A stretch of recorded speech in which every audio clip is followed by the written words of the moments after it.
Hello, friends.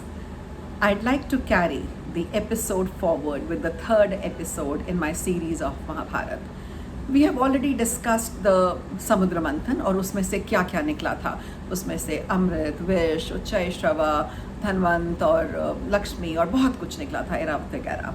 तो उसके जो इम्पोर्टेंस है वो इस कथा के बिना पूरी नहीं होगी. तो इसीलिए हमको गरुड़ की उत्पत्ति भी देखनी पड़ेगी और कद्रू विंता की कहानी पे थोड़ा वापस जाना पड़ेगा. तो आपको पता ही है कि कद्रू ने 1000 सर्प मांगे थे और विंता ने 2 ही मांगे थे. और जब विंता ने परेशान होके कि उसके तो 1000 पुत्र जल्दी आ गए और मेरे 2 नहीं आए, एक अंडा फोड़ा था, तो उसमें से आधा बच्चा जो था वो गुस्से में लाल हुआ और सूर्य के पास जाके उसका सारथी बन गया और उसका नाम अरुण हुआ. जाते जाते उसने विंता को श्राप दिया कि तूने ऐसा किया तो तुझे 1000 वर्ष तक अपनी बहन की दासी बन के रहना पड़ेगा. और विंता को ये चीज़ बहुत सताई और उसने अपने पुत्र से कहा कि इससे बचने का तरीका, तो उसने कहा तुम्हारा दूसरा पुत्र तुम्हें इस श्राप से मुक्त करेगा. तो इसी बैकग्राउंड से आगे बढ़ते हैं. एक बार दोनों बहनें उच्चैश्रवा घोड़ा को देख रही थी कि वो आकाश मार्ग में चल रहा है. उन दोनों में शर्त लग गई. एक ने कहा कि इस घोड़े की पूंछ काली है, पर विंता ने कहा नहीं, पूरा घोड़ा ही सफ़ेद है.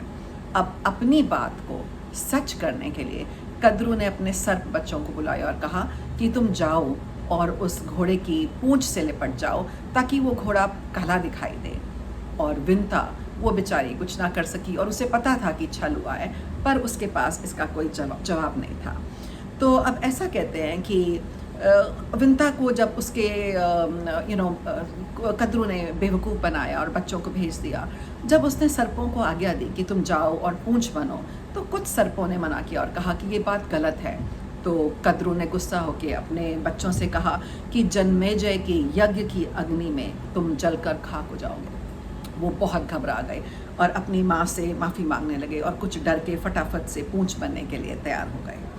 तो उसे क्या हुआ, जब समय होने पर दूसरा अंडा आया और उसको विंता उसका बहुत इंतज़ार कर रही थी, तो उसने उसको जल्दबाजी में कुछ नहीं किया क्योंकि पहले से तो वो श्राप पाई चुकी थी. तो उसमें से गरुड़ जी निकले.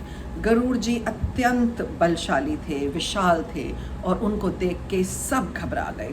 उन्हें पूजने के लिए देवी देवता आए और उनको डर से बचाने के लिए गरुड़ जी ने अपना शरीर थोड़ा छोटा कर लिया.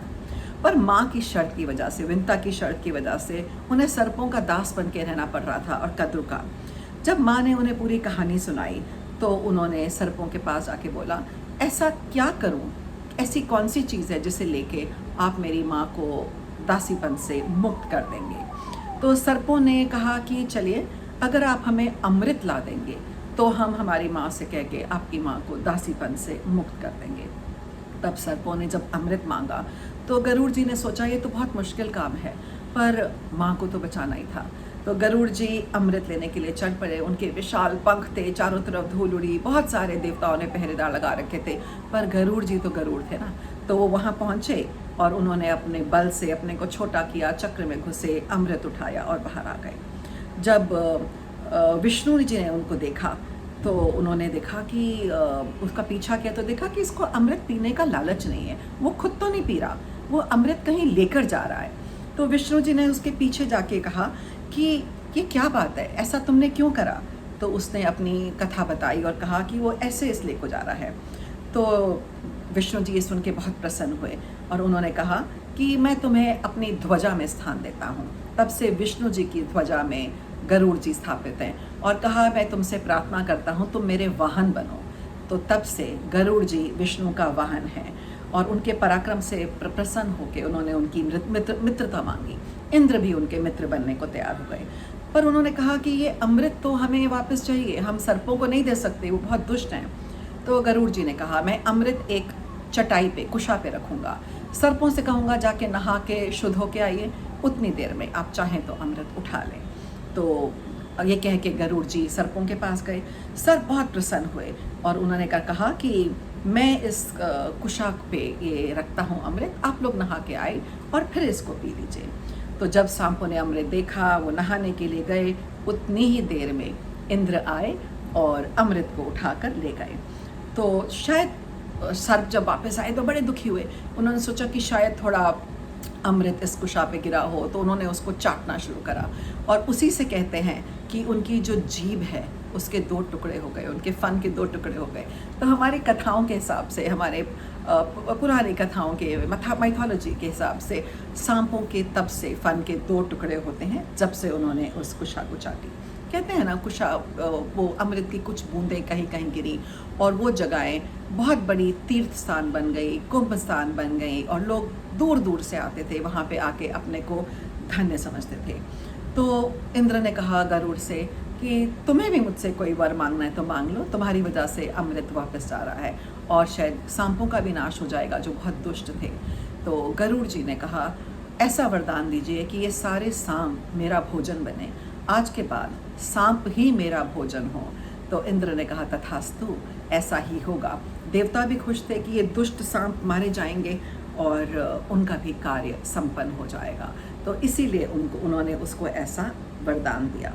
तो गरुड़ जी की कीर्ति चारों तरफ फैली, उनकी माता दासी नहीं रही। अब विंता के श्राप से भी सांप बचना चाहते थे।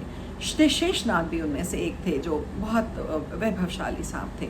वो इन सांपों जैसे नहीं थे, तो वो जल्दी से ब्रह्मा जी के पास गए।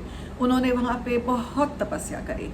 तो ब्रह्मा जी ने उन्हें खुश होकर वरदान दिया कि जाओ, मैं तुम्हें इस श्राप से मुक्त करता हूँ, पर ऐसा भी करो कि तुम पाताल लोक में जाओ और नीचे जाकर पृथ्वी को अपने सिर पर धारण कर लो, जिससे वो स्थिर रहे। अभी वो बहुत हिलती है।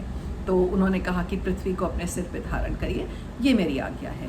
तो शेषनाग जी नीचे गए और पृथ्वी को अपने सिर पे धारण करके वो घूमती हुई पृथ्वी को उन्होंने बहुत स्थिर करा।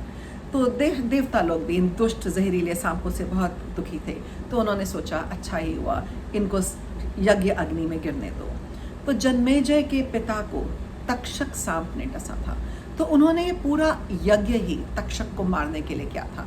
तो जैसे ही सांप अपनी माँ के श्राप की वजह से धीरे धीरे यज्ञ की अग्नि में गिरने लगे, तो तक्षक ने इंद्र से दोस्ती करी और इंद्र ने वहाँ आके कहा ठहर जा ठहर जा ठहर जा। तो तक्षक बीच में ही रुक गया। तक्षक को उन्होंने जीवन दान दिया और जन्मेजय जी से प्रार्थना करी कि उनके प्राणों को वो बख्श दें।